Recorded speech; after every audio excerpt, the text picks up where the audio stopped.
మొదట మనం కాంగ్రెస్ నాయకులు వెంకట్ తేజావత్ దగ్గరికి వెళ్దాం. వెంకట్ నమస్తే. సార్ నమస్తే. రైట్, ఈరోజు కేటీఆర్ చాలా హాట్ కామెంట్స్ చేశారు.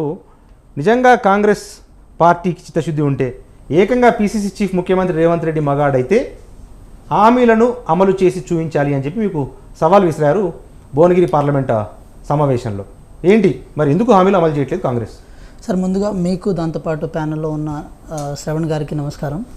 ఒక మాట స్పష్టంగా చెప్పదలుచుకున్నాం సార్. ఏంటంటే 2018లో వాళ్ళు అసెంబ్లీ ఎలక్షన్స్లో గెలిచిన తర్వాత 88 స్థానాలతో వాళ్ళు అధికారంలో వచ్చిన తర్వాత కారు సారు సర్కారు 16 అని చెప్పి ఆ నినాదంతో పార్లమెంట్ ఎలక్షన్స్ వరకు తాత్సారం చేసుకుంటూ పోయారు తప్ప అంటే జనరల్ ఎలక్షన్స్ నుంచి పార్లమెంట్ ఎలక్షన్స్ వరకు ఆ గ్యాప్లో వాళ్ళు అభివృద్ధి కార్యక్రమాలను స్టార్ట్ చేయకపోగా కనీసం దాని మీద ఊసే ఎత్తలేదు వాళ్ళు. కనీసం వాళ్ళ మంత్రివర్గ విస్తరణ కూడా చేయలే. మంత్రివర్గ విస్తరణ చేయకపోతే క్యాబినెట్ సమావేశాలు ఎట్లా జరుగుతాయి? క్యాబినెట్ సమావేశాల నుంచే కదా డిసిషన్ తీసుకునేది.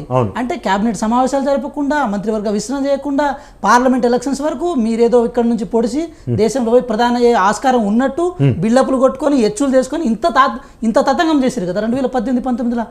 మరి ఆ రోజు మీరు గుర్తు రాలేదా? మరి పరిపాలన ఈ 100 రోజుల కాలంలోనే మా పరిధికి మించి మేము చేశాం సార్. ఎందుకంటే మీరు ఒకటి గమనించండి, ఈ అప్పుల రాష్ట్రంగా మా చేతిలో పెట్టిన తర్వాత దాన్ని బ్యాలెన్స్ చేసుకుంటూ ప్రజల ఆకాంక్షల మేరకు ప్రజల కోరికల మేరకు మేము ఏదైతే 6 గ్యారెంటీలు ఇచ్చినామో ఆ 6 గ్యారెంటీలు బేస్ చేసుకొని ఈ దుష్ట పరిపాలన ఈ బీఆర్ఎస్ పరిపాలన వద్దు, ఈ 10 సంవత్సరాలుగా మమ్మల్ని ఇబ్బంది పెట్టారని తెలిసి మా చేతిలో అధికారం ఇచ్చిన తర్వాత ప్రజల విశ్వాసాన్ని ఎక్కడ మేము పోగొట్టే పని చేయలే, ప్రజల విశ్వాసాన్ని ఎక్కడ మేము హాని చేసే పని చేయలే.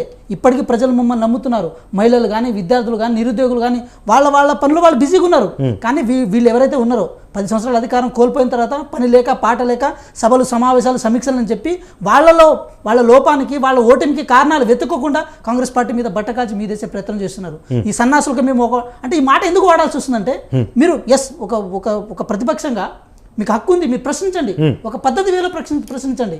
కానీ మీరు ఆ 10 సంవత్సరాలు ఏం చేయకపోగా మీరు ఒకటి గమనించండి, మేము 2018లో మా మేనిఫెస్టోలో మేము 3,000 ఇస్తా అంటే మీరు ఎచ్చులకు పోయి 3,116 ఇస్తున్నారు. ఏది నిరుద్యోగ భృతి ఇయ్యలేదే. మీరు దళిత బంధు అన్నారు, తర్వాత గిరిజన బంధు అన్నారు, తర్వాత బీసీ బంధు అన్నారు. ఈ దుర్మార్గులకి ఈ దౌర్భాగ్యులకు ఒక మాట స్పష్టంగా ఏం చెప్పదలుచుకున్నాం అంటే సప్లా నిధుల చట్టాన్ని కాంగ్రెస్ పార్టీ తీసుకొచ్చింది. ఆ సప్లా నిధుల ప్రకారం ఎస్సీ ఎస్టీలకు రావాల్సిన నిధులను దారి మళ్లించి దళిత బంధు పేరుతో గిరిజన బంధు పేరుతో బీసీ బంధు పేరుతో మోసం చేసే ప్రయత్నం చేసింది. అంటే 10 సంవత్సరాల కాలంలో మీరు మొత్తం అప్పనంగా ఆత్మగౌరవం పేరుతో ఆర్థికంగా ఈ తెలంగాణ రాష్ట్రం దోచుకొని ఈరోజు శుద్ధపూసల మాటలు మాట్లాడుతున్నారు, సంసార మాటలు మాట్లాడుతున్నారు. మేము ఈ 100 రోజుల్లో బస్సు ఫ్రీ చేయలేదండి, మేము గ్యాస్ కనెక్షన్ 500 రూపాయలకి ఇవ్వలేదండి, ఎలక్ట్రిసిటీ ఛార్జీలు అంటే ఫ్రీగా మేము ఇవ్వలేదా, దాంతోపాటు ఈ కారిడార్లని ఆ కారిడార్లని మెట్రో విస్తరణ అని చెప్పి. ఒకటి గమనించండి సార్, మీరు ఒకటి గమనించండి, సంక్రాంతి సెలవుల్లో మనం అందరం సంక్రాంతి హాలిడే జరుపుకుంటే మన గౌరవ ముఖ్యమంత్రి గారు రేవంత్ రెడ్డి గారు దావోస్ పోయి 39,000 కోట్ల బడ్జెట్ తీసుకొచ్చారు. ఎందుకు? వారికి ఫ్యామిలీస్ లేవా? వాళ్ళు ఎంజాయ్ చేయలేరా? ఇంత ముఖ్యమంత్రి పైన వాళ్ళకైనా పర్సనల్ లైఫ్ ఉంటుంది కదా. ఆ పర్సనల్ లైఫ్ను వదిలేసి ఈ రాష్ట్రం కోసం, ఈ రాష్ట్రం సుభిక్షంగా ఉండడం కోసం ఇన్ని నిధులు తీసుకొచ్చారు. ప్రతిసారి కేబినెట్ సమావేశాలు సమావేశాలు దాంతోపాటు ఎప్పుడు బిజీ ఉండడం, బిజీ లైఫ్ ఎవరి కోసం చేస్తున్నాం సార్?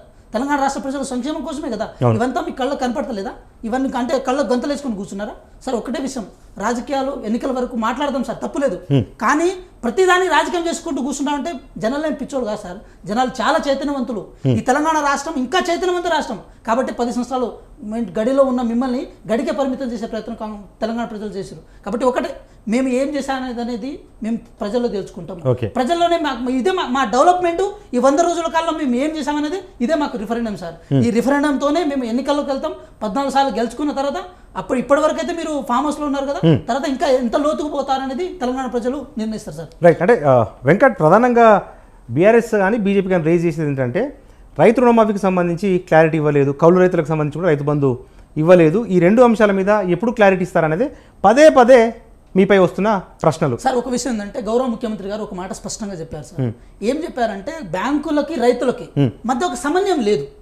సమన్వయం లేకపోవడానికి కారణం ఏంటంటే బ్యాంకులు ఏంటి మాకు గవర్నమెంట్ పైసలు ఇస్తుందా లేదా ఇవ్వదా అనే డైలమాలో ఉంటాయి. ఎందుకంటే కేసీఆర్ చేసిన కొన్ని 10 సంవత్సరాలు చేసిన కుయుక్తుల వల్ల రైతులు కొంచెం ఇబ్బంది పడే ప్రయత్నం, చాలా మంది డిఫాల్టర్ లిస్ట్ లో కూడా ఉన్నారు. ఎస్, రుణమాఫీ అనేది ఏదో విడతల వారిగా చేసి ఏదో రైతులకు ఏదో మేలు చేసినా అని చెప్పి అది కూడా చేయలేదు. సో దానివల్ల ఏమవుతుందంటే సార్, కొత్తగా తీసుకునే రైతులకు రైతు రుణాలు రావు సార్. సో గౌరవ ముఖ్యమంత్రి గారు ఏం ఆలోచించారంటే ఒక రైతు కమిషన్ ఏర్పాటు చేసి రైతు కమిషన్లో దాదాపు ఒక 600 కోట్లో లేకపోతే 6,000 కోట్లో 6,000 ఎంతో ఒక మంచి బడ్జెట్ని దాంట్లో పెడితే ఆటోమేటిక్గా అయ్యో రైతు కమిషన్ దగ్గర బడ్జెట్ ఉంది కాబట్టి మనం రైతులకు కనుక రుణాలు ఇస్తే రేపు రైతు కమిషన్ నుంచి మనం తీసుకోవచ్చు అని చెప్పి గౌరవ ముఖ్యమంత్రి గారు చాలా స్పష్టంగా చెప్పారు. దానికి దిశానిర్దేశం చేయడానికి కొంచెం టైం పడుతుంది సార్. సో ఆ టైంని బేస్ చేసుకునే చేస్తారు. కానీ ఇప్పుడు ఇల్లు కట్టేస్తా అని చెప్పి హామీ ఇస్తే 100 రోజుల్లోనే కట్టేయడానికి ఉండదు, టైం పడుతుంది. ఇన్ కేసు ఇప్పుడు ఎలక్షన్ కమిషన్ నోటిఫికేషన్ ఉంది, ఎలక్షన్ కమిషన్ ఇప్పుడు సచివాలయం కూడా వెళ్ళడానికి ఆస్కారం లేదు. బీఆర్ఎస్ పార్టీ నాయకులకి బీజేపీ పార్టీ నాయకులకి ఈసీ నుంచి పర్మిషన్ తీసుకొని రమ్మని చెప్పండి, మేము పోయి సచివాలయంకి వెళ్ళి మళ్ళీ పరిపాలన కొనసాగిస్తాం. ఓకే సార్, ఒక విషయం అంటే ఇది ప్రజాప్రభుత్వం సార్, ప్రజల కొరకు ప్రజల కోసమే పనిచేస్తున్న ప్రభుత్వం. సో రైతు రుణమాఫీ విషయంలో కానీ లేకపోతే కౌలు రైతు విషయంలో కానీ ఒక సిస్టమేటిక్ వేలో వెళ్ళే ప్రయత్నం చేస్తాం సార్. ఒక విషయం మీరు గమనించండి సార్, ఈ రాష్ట్రంలో ఉన్న నిధులను తత్తరపాటు వల్లనో తొందరపాటు వల్లనో పెత్తందారులకు పెట్టుబడిదారుల చేతిలో పెట్టే ప్రయత్నం కాంగ్రెస్ పార్టీ ఎట్టి పరిస్థితుల్లో చేయదు. 100% ఈ రాష్ట్రంలో ఉన్న నిధులను ప్రాపర్ పద్ధతిలోనే రైతుల చేతిలో పెట్టే ప్రయత్నం చేస్తుంది. కాబట్టి కొంచెం దాన్ని అది డీలే అవుతుంది సార్, మేము తాత్సారం కావాలని చేస్తలేము. ఓకే, సో ఇదంతా ఒకటేంటంటే టెక్నికల్గా వాళ్ళు అంటే బీజేపీ వాళ్ళకు బీఆర్ఎస్ వాళ్ళకు కొంతవరకు తెలిసి ఉండొచ్చు, వాళ్ళు అర్థం చేసుకుంటే మంచిది. లేకపోతే లేదు దీని మీద మేము వరులుతాం ఇంకేదో చేస్తాం అంటే 100% వాళ్ళను ప్రజల బుద్ధి చెప్తారు సార్. Right, thank you.